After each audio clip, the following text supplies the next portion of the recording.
talking about maximum likelihood estimation in the context of linear regression. So here's data that's generated according to a line, but the data doesn't fall exactly on the line. Remember, the equation of the line is y equals mx plus b. And here, the slope is 3, the intercept b is 1, okay? And all this is doing is instead of having all the points lie on the line, we added a little bit of error. And the error comes from a normal distribution with mean 0 and variance and constant variance. Okay. So the question is, how can we determine based uh, on this data, and knowing that the data comes from a line, how can we estimate the parameters of this linear regression where where we want to reconstruct and estimate the slope and the intercept? Okay.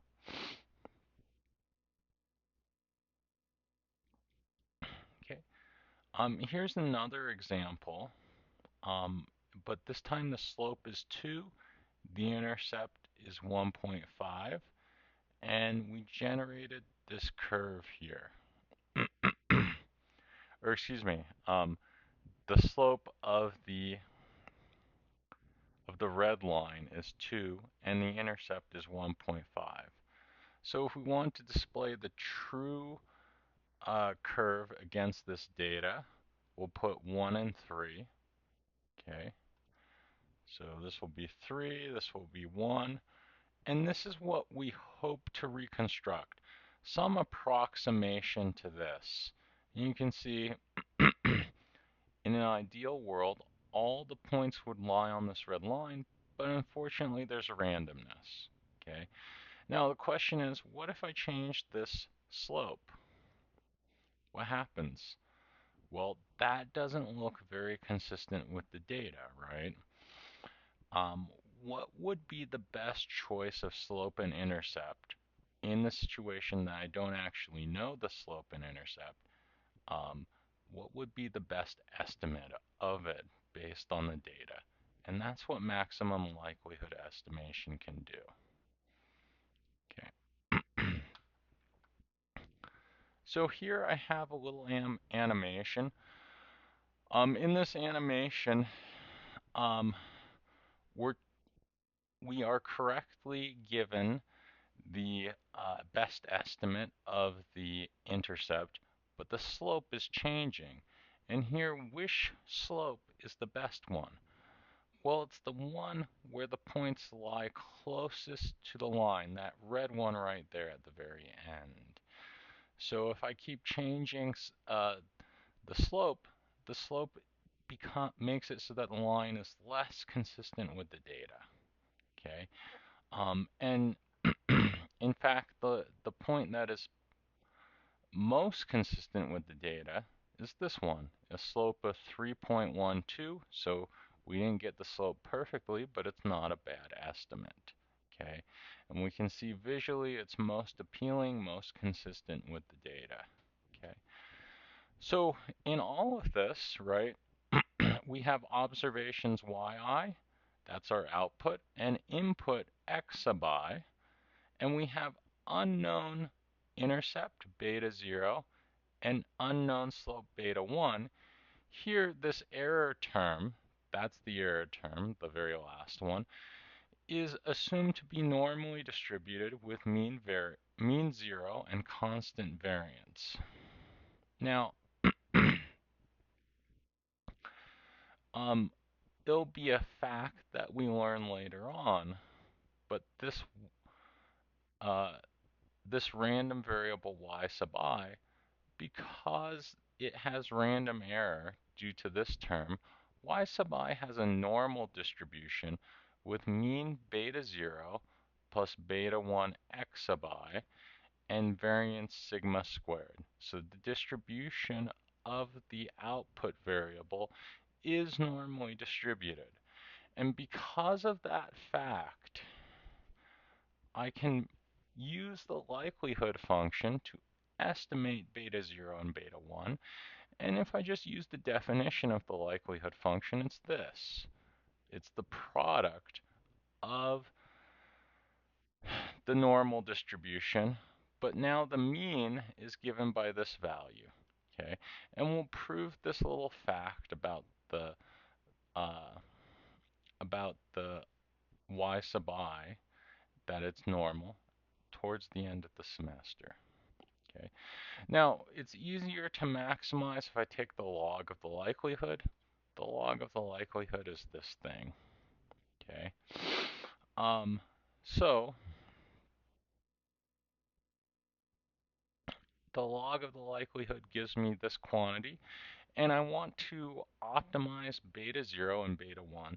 This is an example where I have two variables that are unknown, so I have to take the partial derivative with respect to beta 0 and beta 1, and that gives me a system of equations here.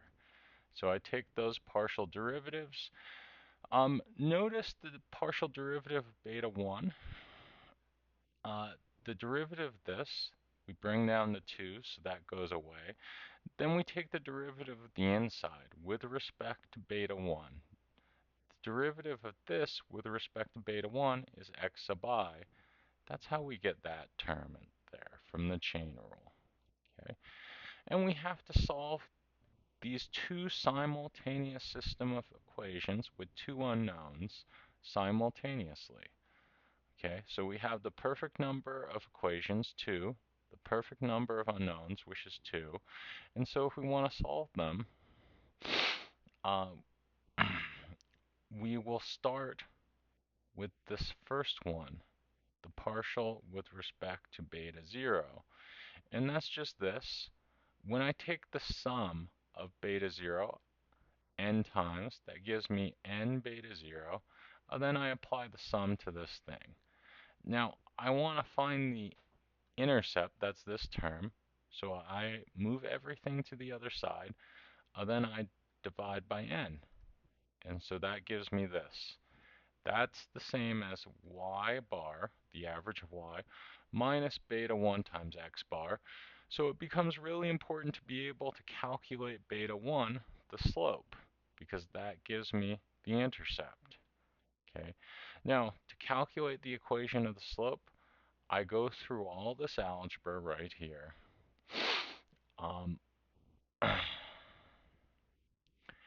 Then I wind up solving for the intercept right here. Okay. And these two equations are the same. You can prove that they're the same mathematically, but I had to go through a whole bunch of algebra to get here. I'm skipping over that, but it gives me this. Okay. Now, if I wanted to calculate the estimate for the slope and the intercept, I can do that here.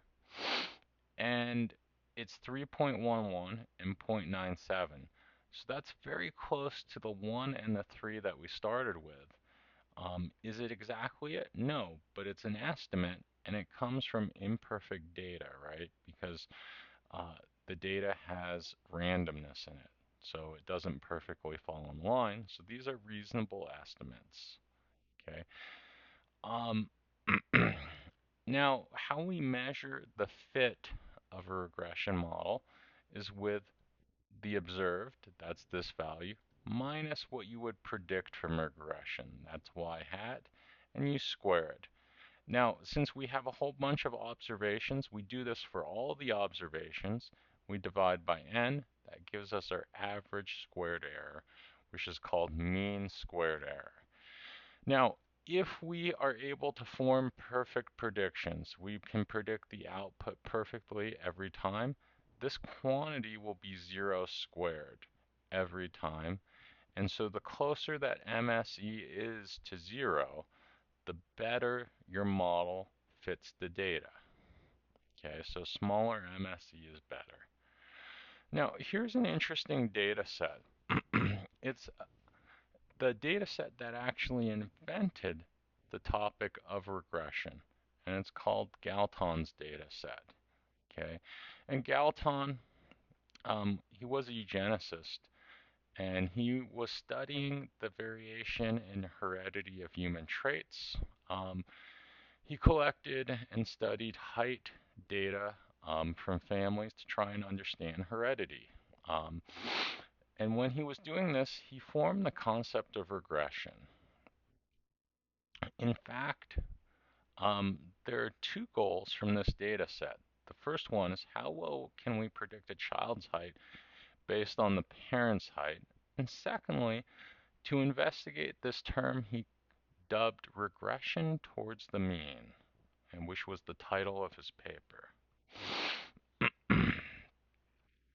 And so the concept of regression to the mean is that children of tall parents tend to be less tall than their parents. They're regressing towards the average. Um, and for shorter parents, their children tend to be taller than them. So that moves their children closer to the average. And so he titled it Regression to the Mean. Now, this is a little snippet of the Galton data set. So it has all these variables: family, father, mother, mid-parent height. So that's the average of these two variables. The number of children, um, the gender of the child, and the child's height. Um, so here I restrict the data just to be of sons, so for which the gender is male of the child. Okay.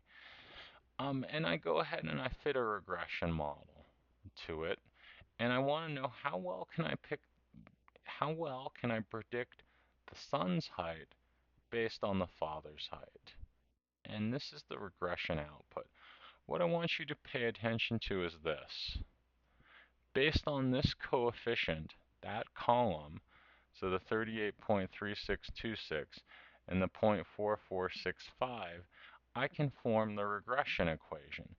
So this one here and this one here, let me form this regression equation.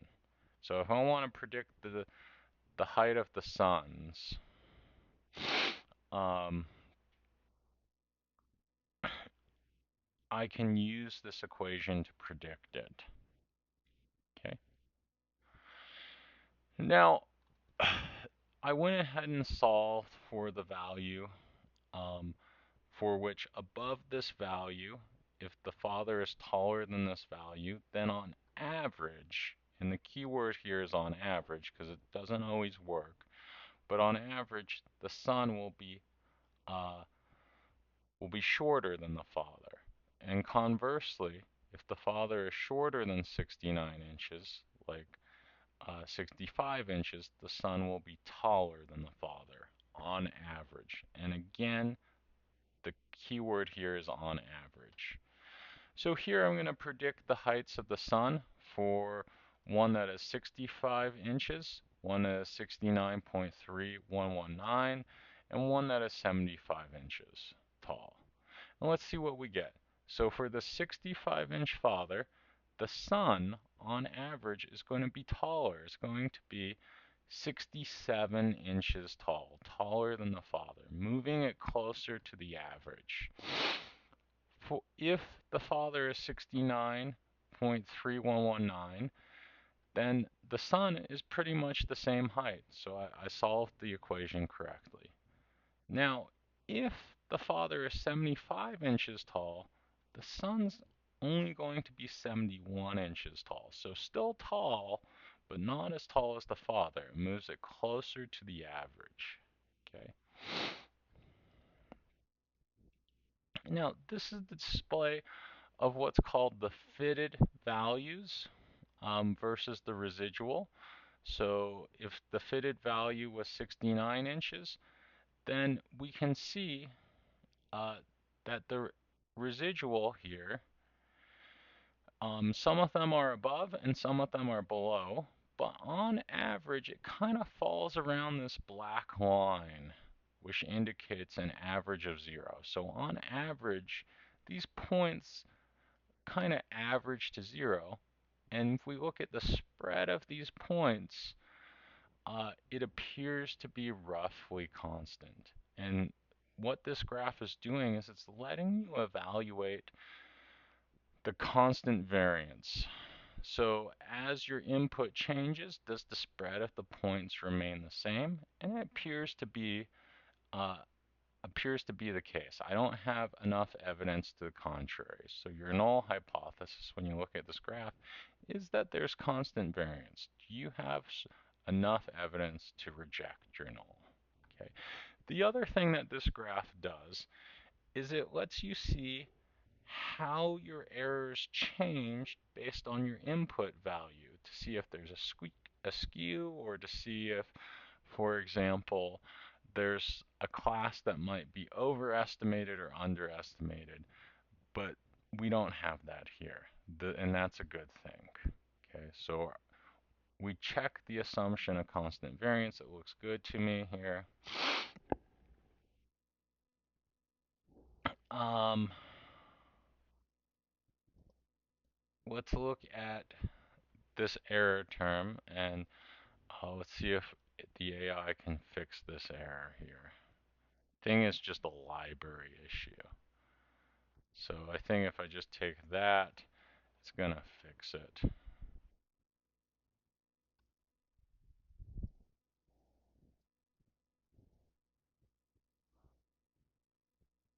Okay, great. Okay, so this is called a QQ plot. And what this QQ plot does is it assesses normality. Okay, if the if the data is normal, then it should lie perfectly on this red line. But remember, we have random error, so it's pretty typical that there'll be some points that don't lie exactly on this data set. So when I'm looking at this, this data looks pretty normal because most of it lies on this line. And I have a couple of outliers to the far right and to the far left, but most of the points lie very close to this theoretical normal line or quantiles. Okay, so this is an indicator that most likely the data is normal. If I want to double check that, I can do a histogram of it. And this looks pretty well bell-shaped and symmetric. Okay, so one of the assumptions of regression is that the data is normally distributed, and we're checking that here on the residuals. So more specifically, we assumed that the errors or residuals, and by the way, residuals are observed values minus predicted, so they estimate the error. So here the errors or residuals seem on average to have an error of 0 and to have this kind of normal distribution shape that resembles a bell shape and a symmetric properties of the normal distribution. And then this QQ plot, most of the data lies on the theoretical line. So remember, when we're looking at this, our null hypothesis is that the data is normal, and you're wondering, do I have strong evidence to reject the null? And the answer here appears to be no. Okay. Now the last assumption of regression, and we used this when we did the maximum likelihood estimate. We said that our observations need to be independent. Here, independence means that one observation does not affect any of the other observations. This seems reasonable. However, there is some dependence in the data because uh, we have entire families in this data set. So we might have a different sun, for example, but the father appears several times because they're in the same family, they're brothers. And those brothers can be correlated, meaning that if one brother is tall, the other one is most likely tall, right? So these are all family 001. They have 4 children, right? And so all 4 of these children are in the data set. That introduces some dependence, but consider the size of this data set. We have many, many different families, and families are not likely to, one family's height is not likely to affect another's, right? And so there is some dependence, but it seems reasonable to use the data.